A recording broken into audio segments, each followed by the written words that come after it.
الحمدللہ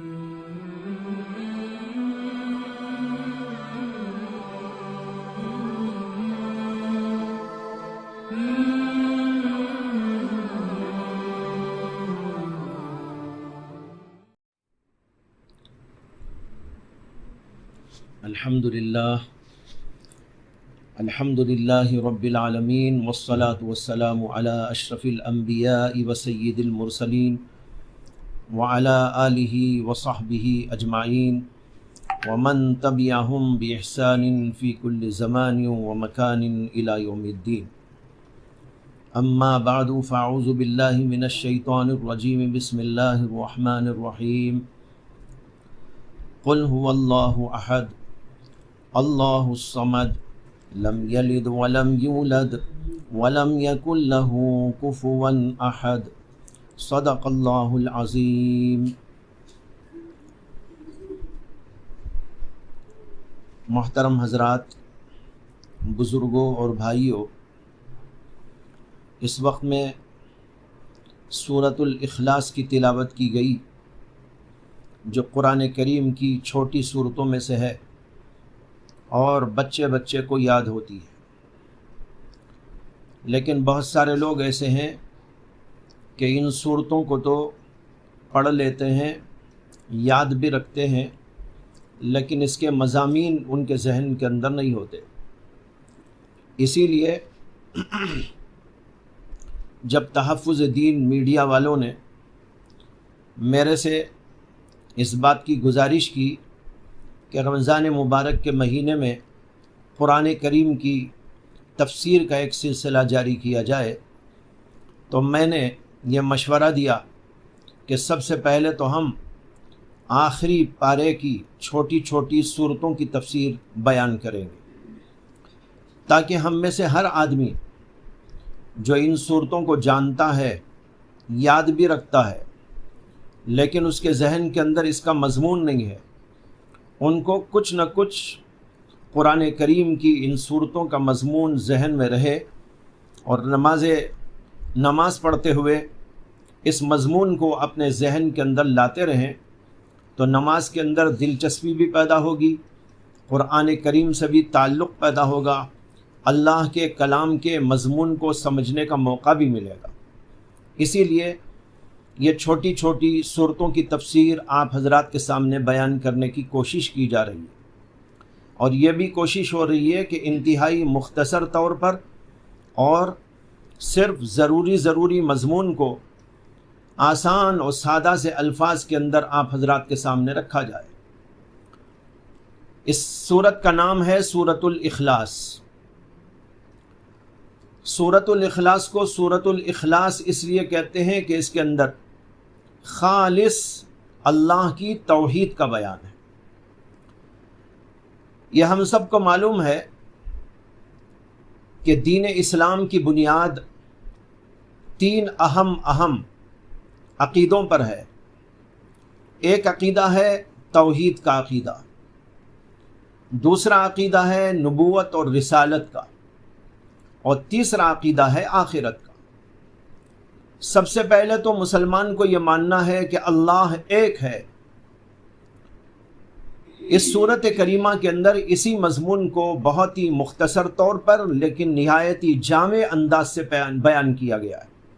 اس لیے سورت کا نام ہے سورۃ الاخلاص.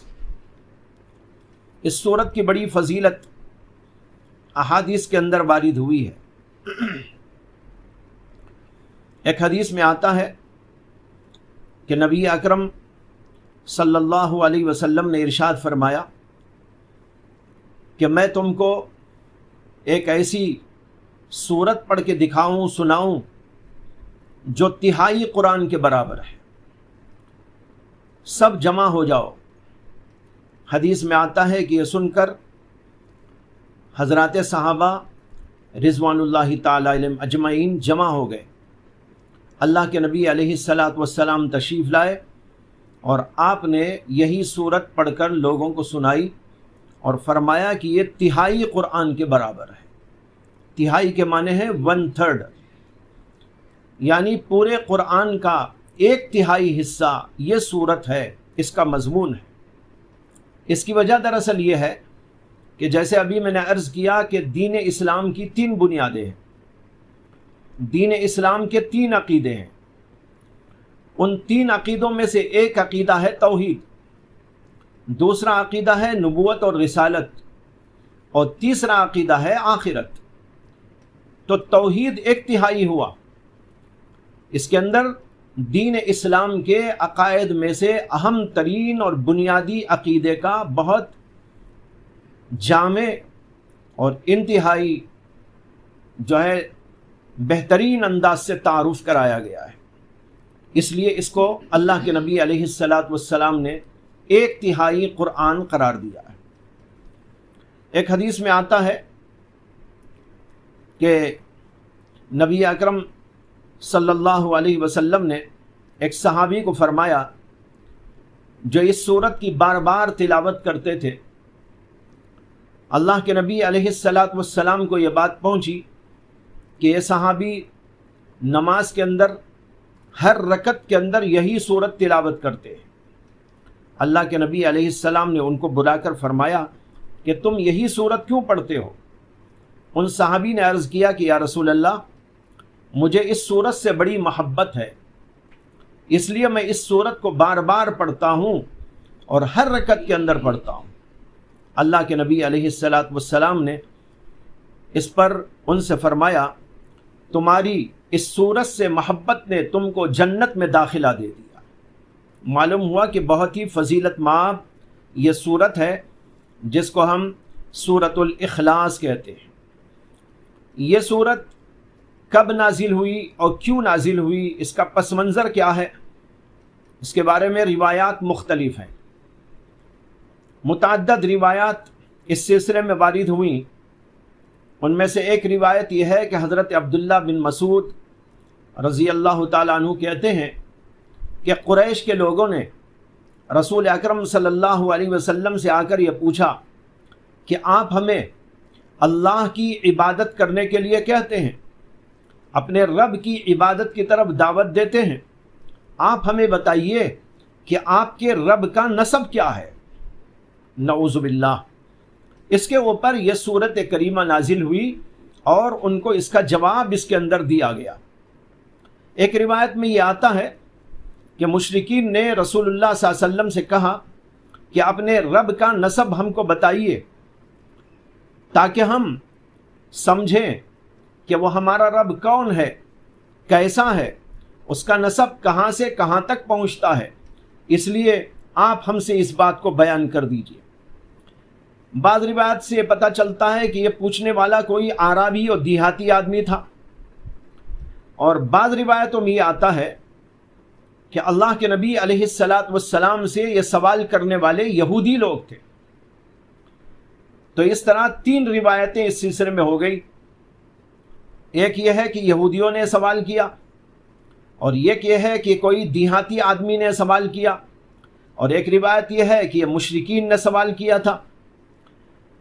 لیکن اس کے علاوہ بعض روایات میں یہ بھی آتا ہے کہ یہودیوں نے آ کر نبی اکرم صلی اللہ علیہ وسلم سے یہ پوچھا اور کہا کہ اے ابو القاسم، اللہ نے فرشتوں کو نور سے پیدا کیا، آدم کو مٹی سے پیدا کیا، ابلیس کو آگ سے پیدا کیا، آسمان کو دھوئیں سے پیدا کیا، زمین کو پانی کے جھاگ سے بنایا، آپ ہمیں بتائیے کہ ہمارا پروردگار کس چیز سے بنا ہوا ہے؟ یہودیوں نے یہ سوال کیا تھا۔ اس کے جواب کے اندر قرآن کریم کی یہ صورت نازل ہوئی اور ان کو سمجھایا اور بتایا گیا کہ اللہ کی ذات کون ہے، اللہ کا نسب یہ لوگ پوچھ رہے ہیں، یا اللہ تعالیٰ کے بارے میں یہ سوال کر رہے ہیں کہ اللہ کس چیز سے بنا ہوا ہے۔ چنانچہ ایک روایت میں یہ بھی آیا ہے کہ یہودیوں نے آ کر یہ سوال کیا کہ اللہ کس چیز سے بنا ہے، کس جنس سے بنا ہے، سونے سے بنا ہے، چاندی سے بنا ہے، پیتل سے بنا ہے، یا لوہے سے بنا ہے؟ یہ سب روایات ہیں جو کتابوں کے اندر مفسرین کرام نے ذکر کی ہیں، محدثین کرام نے اپنی کتابوں کے اندر ذکر کی۔ ان روایات سے یہ بات اندازہ کی جا سکتی ہے کہ زمانے جاہلیت کے لوگ، خواہ ان کے پاس اللہ کی کتاب موجود ہو جیسے کہ یہودی، یا وہ لوگ جو اللہ کی کتاب ان کے پاس موجود ہی نہیں جیسے کہ یہ مشرکین۔ ویسے تو اصلی کتاب تو اس زمانے میں کسی کے پاس بھی نہیں تھی، نہ یہودیوں کے پاس، نہ عیسائیوں کے پاس، اور نہ کسی اور کے پاس۔ لیکن مشرکین کو تو دعویٰ بھی نہیں تھا کہ ہمارے پاس کوئی کتاب ہے، لیکن یہودیوں کو دعویٰ تھا کہ ہمارے پاس اللہ کی کتاب موجود۔ لیکن اس کے باوجود یہ اندازہ ہوتا ہے کہ ان لوگوں کے ذہنوں کے اندر اللہ کا تصور اس قدر خراب تھا اور انتہائی غیر واقعی اور غیر حقیقی تھا جس کا ہم تصور بھی نہیں کر سکتے۔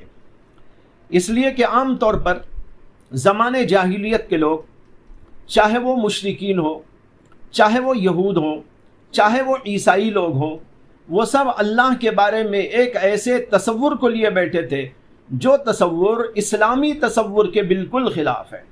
اسلام نے تو کہا لیس کمثلہ شیء، اللہ کے جیسی کوئی چیز نہیں، اور اللہ کسی اور چیز کے مطابق نہیں، اس کے برابر نہیں۔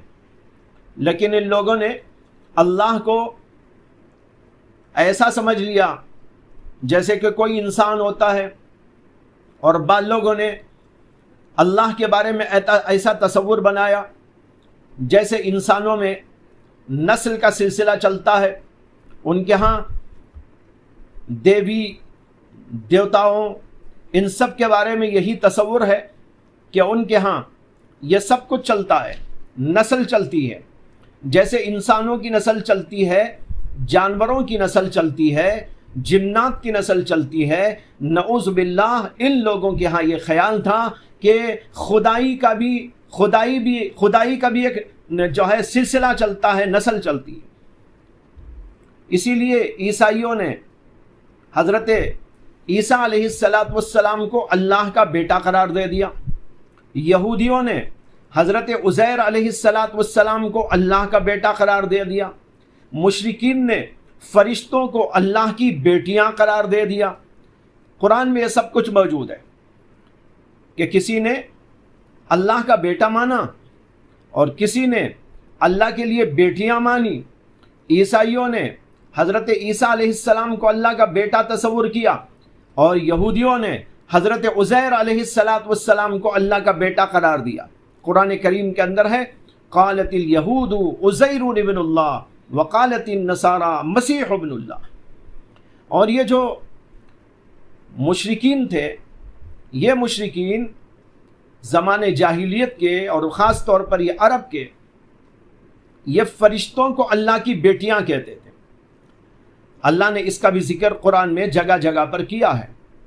بہرحال ان لوگوں کے ہاں یہی تصور تھا اللہ کے بارے میں کہ اللہ کوئی ایسی چیز ہے جیسے کہ کوئی انسان، یا اللہ کوئی ایسی چیز ہے جیسے کوئی چیز چاندی کی بنائی گئی ہو، سونے کی بنائی گئی ہو، یا کسی اور چیز کی بنائی گئی ہو۔ اسی لیے لوگ بہت ساری چیزوں کی پوجا کرتے تھے، جو کوئی چاندی کی بنی ہوئی ہے، کوئی سونے کی بنی ہوئی ہے، کوئی اینٹ اور پتھر کی بنی ہوئی ہے، اور کسی درخت کی پوجا کرتے تھے، کسی جانور کی پوجا کرتے تھے۔ یہ سب ان کے ہاں تصورات موجود تھے۔ اللہ کا واضح کوئی نقشہ ان لوگوں کے ذہنوں کے اندر موجود نہیں تھا، نہ یہودیوں کے پاس، نہ عیسائیوں کے پاس، نہ مشرکین کے پاس۔ مشرکین کے پاس تو کیا ہوتا جن کے ہاں تو کوئی کتاب ہی نہیں تھی۔ یہ یہود جو یہ دعویٰ کرتے تھے کہ ہمارے پاس اللہ کی کتاب ہے، موسیٰ علیہ السلام کی لائی ہوئی کتاب ہے تورات، ان کے ہاں بھی ایسے ہی غلط تصورات۔ عجیب بات یہ ہے کہ تورات کے اندر ایک حیرت انگیز واقعہ لکھا ہے۔ اس واقعے سے آپ تصور کر سکتے ہیں کہ یہودیوں کے ہاں خدا کا کیا تصور ہوگا۔ تورات کی کتاب ہے جس کا نام ہے، تورات کے 5 حصے ہیں، ان میں سے جو پہلا حصہ ہے اس کا نام ہے پیدائش۔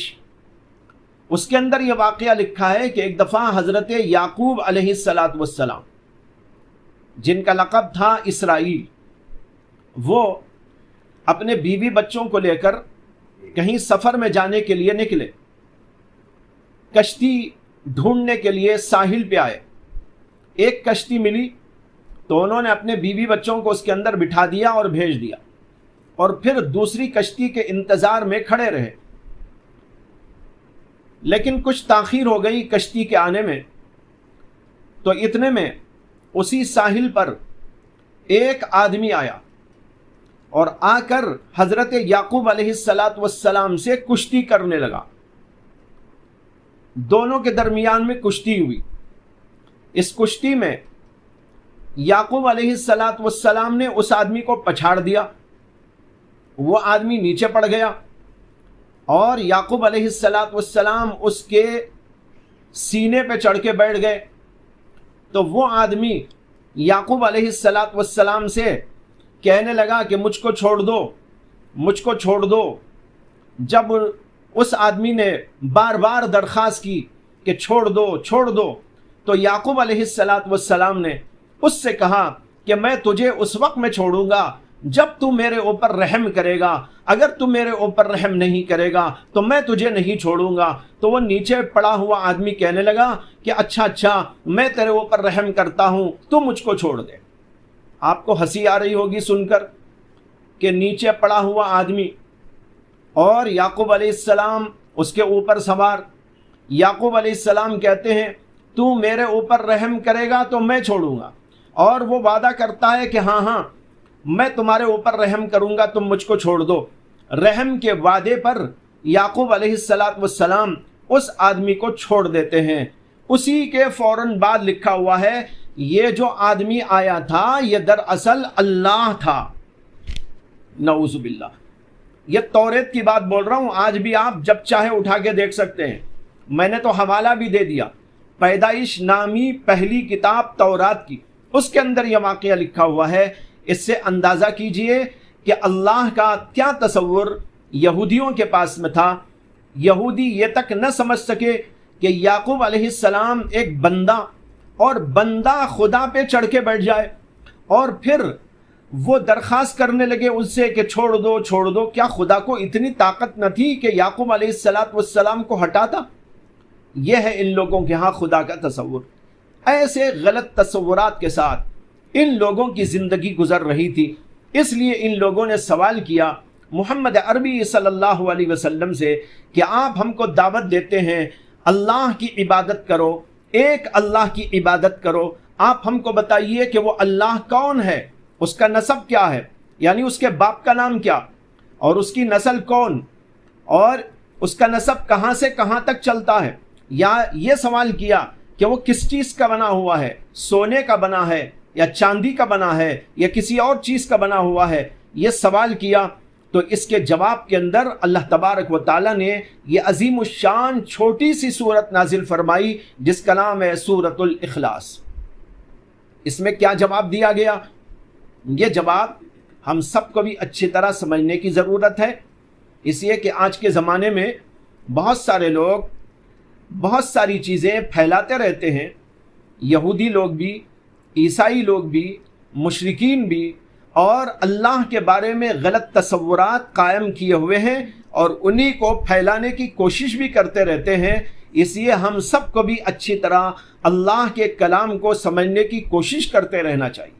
اللہ تعالیٰ نے اس کے جواب کے اندر یوں فرمایا قل هو اللہ احد، اے نبی فرما دیجئے وہ اللہ ایک ہے، اللہ الصمد، اللہ بے نیاز ہے، لم یلد ولم یولد، نہ اس نے کسی کو جنا نہ وہ کسی سے جنا ہوا ہے، ولم یکن لہ کفوا احد، اور کوئی اس کے برابر نہیں. یہ جملے اس صورت کے اندر نازل فرمائے گئے. پہلا جملہ ہے قل هو اللہ احد، کہہ دیجئے کہ وہ اللہ ایک ہے. دوسرا جملہ ہے اللہ الصمد، اللہ صمد ہے، بے نیاز ہے. لم یلد ولم یولد، یہ تیسرا جملہ ہے. لم یلد کے معنی ہے وہ کسی کو جنا نہیں، ولم یولد وہ کسی سے جنا ہوا نہیں. کیا مطلب ہوا؟ نہ اس کی کوئی اولاد ہے، نہ وہ کسی سے جنا ہوا ہے. ولم یکن لہ کفوا احد، اور اس کے برابر کوئی چیز نہیں۔ اس کے اندر اجمالی طور پر پہلے سمجھ لیجئے کہ ان لوگوں کا جواب کیا ہوا جنہوں نے سوال کیا تھا کہ نسب بیان کیجئے پروردگار کا، نسب بیان کیجئے اللہ کا۔ اللہ نے ان کو جواب دیا وہ اللہ تو ایک ہے، اس کا کوئی شریک نہیں، اس کا کوئی مماثل نہیں، اس کے برابر کوئی نہیں، تو پھر اس کا نسب کیسے ہو سکتا ہے؟ نسب تو اس کا ہوتا ہے جس میں برابری چلتی ہے، جس میں کچھ چیزیں مشترک ہوتی ہیں۔ باپ اور بیٹا نسل ان کے اندر چل رہی ہے، تو باپ بیٹا کسی نہ کسی حیثیت سے تو مماثل ہیں، وہ بھی انسان یہ بھی انسان، تب جا کر نسل چلے۔ کوئی اور مخلوق ہے تو وہ دونوں برابر ہیں ایک جنس کے اندر، اس لیے ان کی نسل چل رہی ہے۔ اور تم سوال کر رہے ہو اللہ کے بارے میں کہ اللہ کا نسب بیان کرو، کیا مطلب؟ یعنی اللہ کا باپ کون تھا، اللہ کا دادا کون تھا، اللہ کا نانا کون تھا، اللہ تعالیٰ کا اس سے اوپر والا دادا یا نانا کون تھا، یا اس کی اولاد کیا ہے؟ تم یہ سوال کر رہے ہو تو سمجھ لو وہ اللہ تو ایک ہے، احد ہے۔ یہاں پر یہ نکتہ سمجھیے کہ ایک ہے واحد کا لفظ اور ایک ہے احد کا لفظ۔ واحد کے معنی آتے ہیں ایک، احد کے معنی بھی آتے ہیں ایک، لیکن دونوں میں بڑا فرق ہے۔ فرق یہ ہے کہ واحد کہتے ہیں ایک کو، اب وہ ایک کئی طرح کے بھی ہوتے ہیں، جیسے ایک انسان، ایک قوم، اس کو بھی آپ کہہ سکتے ہیں ایک، پورا ملک ہے اس کے اندر ہزاروں ہزار نہیں لاکھوں انسان بسے ہوئے ہیں، لیکن پورے ملک کو آپ کہتے ہیں ایک ملک۔ ہمارا ہندوستان ایک ملک ہے۔ اب دیکھو ایک ملک کہاں، لیکن اس ملک میں تو بہت ساری چیزیں ہیں، بہت سارے انسان ہیں، بہت ساری مخلوقات ہیں، ان سب کو بھی آپ واحد کہہ سکتے ہیں۔ لیکن احد اس کو کہتے ہیں جس کے اندر کوئی کسی قسم کی شرکت ممکن نہیں۔ اسی لیے لفظ احد اللہ ہی کے لیے استعمال کیا جاتا ہے، اللہ کے علاوہ کسی اور کے لیے لفظ استعمال ہی نہیں کیا جاتا۔ وہ ہستی جو تنے تنہا ہو، ہر اعتبار سے ایک ہو، اس میں کوئی اشتراک کسی قسم کا موجود نہ ہو، اور کسی بھی قسم کی مماثلت اور کسی بھی قسم کی مناسبت کسی سے موجود نہ ہو، وہ ذات احد کہلاتی ہے۔ اللہ نے ان کو جواب دے دیا کہ تم سوال کرتے ہو نسب کا، سن لو وہ اللہ تو ایک ہے۔ جب وہ ایک ہے، احد ہے، اور اس کے اندر کسی بھی قسم کی شراکت نہیں، کسی بھی قسم کی شرکت نہیں، کسی بھی قسم کی مماثلت نہیں، کسی بھی قسم کی کسی سے مناسبت نہیں، اور اس کے برابر کوئی نہیں، تو وہاں پر نسب کا کیا سوال پیدا ہوتا ہے؟ پھر ایک سوال یہ تھا کہ وہ کس چیز کا بنا ہوا؟ اب کسی چیز کا بھی بنا ہوا ہو، اللہ نے اس کا جواب دے دیا کہ وہ ایک ایسا ہے جس کے برابر کوئی نہیں، تو پھر وہ چاندی کا کیسے ہو سکتا ہے؟ سونے کا کیسا ہو سکتا ہے؟ پتھر کا کیسا ہو سکتا ہے؟ لکڑی کا کیسا ہو سکتا ہے؟ اس کے مماثل تو دنیا میں ہزاروں ہزار چیزیں موجود ہیں۔ وہ ذات اللہ کی ایسی ہے جس کے برابر کوئی چیز نہیں، وہ سب سے بلند و بالا، وہ چاندی وہ سونے سے بلند و بالا، وہ ہر چیز سے اعلیٰ و عرفہ۔ جب اس کے برابر بھی کوئی چیز نہیں ہے تو اس سے اعلیٰ تو کون سی چیز ہو سکتی ہے؟ اس لیے کہ اللہ تو ان سب سے بلند و بالا ہے۔ اس لیے تمہارا سوال لغو ہے، بے حقیقت ہے، اس لیے اللہ کے بارے میں تمہارے یہ نظریات غلط ہیں۔ ان خیالات کو پکانے کے بجائے اللہ کی وحدانیت کو اور اللہ تعالیٰ کی ذات و صفات میں یکتائی کو سمجھنے کی کوشش کرنا چاہیے۔ یہ جواب اجمالی طور پر اس سے اخذ ہوا، وہ آپ کے سامنے میں نے رکھ دیا ہے۔ اب رہا اس صورت کے الفاظ اور اس کے معانی کی بحث، اس میں تھوڑا سا کلام ہوگا، اس کے لیے میں اس کو کل کے اوپر رکھتا ہوں تاکہ مختصر طور پر ہم ان باتوں کو سمجھنے کی کوشش کریں۔ آج جتنی باتیں آپ کے سامنے لائی گئیں ان کو ذہن کے اندر محفوظ رکھیں۔ میں نے ایک بات یہ بیان کی کہ اس سورت کا نام سورۃ الاخلاص کیوں ہے، دوسری بات میں نے یہ بیان کی کہ سورت کی فضیلت بیان کی گئی ہے، اور تیسری بات میں نے یہ عرض کی کہ سورت کس بنیاد پر اور کس پس منظر میں نازل ہوئی ہے، اس کے شان نزول کا ذکر کیا گیا۔ اور اس میں روایات کا اختلاف بھی آپ کے سامنے ذکر کیا گیا، اور پھر آخر میں نے اس صورت کو پڑھ کر اس کا ترجمہ کیا، اور ترجمے سے جو ایک خلاصہ ان لوگوں کے سوالات کے جواب کا حاصل ہو رہا تھا اس کو میں نے آپ کے سامنے رکھ دیا ہے۔ اب یہ بات رہی کہ اس صورت کے الفاظ کی الگ الگ تشریح کی جائے، انشاءاللہ اس کے بارے میں کل عرض کیا جائے گا۔ وآخر دعوانا ان الحمد للہ رب العالمین۔